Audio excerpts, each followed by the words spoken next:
உண்மைதான் தலைவா. உடல் மண்ணுக்கு உயிருனக்கு இப்படிக்கு முகமது அஜித் நஹுது பில்லா. யாரோடு யாரை இணைப்பது இதுவா ஈமான்? அபூபக்கர் ரலியல்லாஹு அன்ஹு அவர்களும் உமர் ரலியல்லாஹு அன்ஹு அவர்களும் பயந்தார்கள் தன்னை வஞ்சகனா என்று. இவர்கள் இறை தூதருடைய தோழர்கள், இறைவனால் நற்செய்திகள் சொல்லப்பட்டவர்கள், பொருந்திக் கொள்ளப்பட்டவர்கள். இவர்களே தங்களுடைய ஈமானை தாழ்வாக பார்த்து அச்சம் கொண்டார்கள். ஆனால் நமக்கோ எந்த ஒரு நற்செய்தியும் அங்கீகாரமும் கிடையாது. ஆனால் நம் ஈமானை இப்படியா பார்க்கிறோம்? மரணத்தில் சொர்க்கம் செல்வதை போல ஈமானை கருதுகிறோம். நம்மிடம் முறையான தொழுகையோ ஓதுதலோ இபாதத்தோ கிடையாது.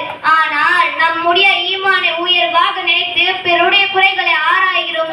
நஹுது பில்லா பதாமா பதா. இனிமேலாவது நபிமார்களை போலும் ஷஹாபாக்களை போலும் ஈமானில் உறுதியுடன் இருக்க வேண்டும். ஈமானோடு வாழ்ந்து ஈமானோடு மரணிக்கும் பொழுது லா இலாஹா இல்லல்லாஹு முஹம்மது ரசூலுல்லாஹ் என்ற கலிமாவை முடிந்தவர்களாக மரணிக்கும் பாக்கியத்தை நம் அல்லாஹ் தஆலா நம் அனைவருக்கும் தந்து அருள் புரிவானாக. ஆமீன் ஆமீன் யா ரப்பல் ஆலமீன். இத்துடன் என்னுடைய உரையை முடித்துக் கொள்கிறேன். வாஹிரு தஹ்வானா அல்ஹம்துலில்லாஹி ரப்பில் ஆலமீன். அஸ்ஸலாமு அலைக்கும் வரஹ்மத்துல்லாஹி தஆலா வபரகாத்துஹு.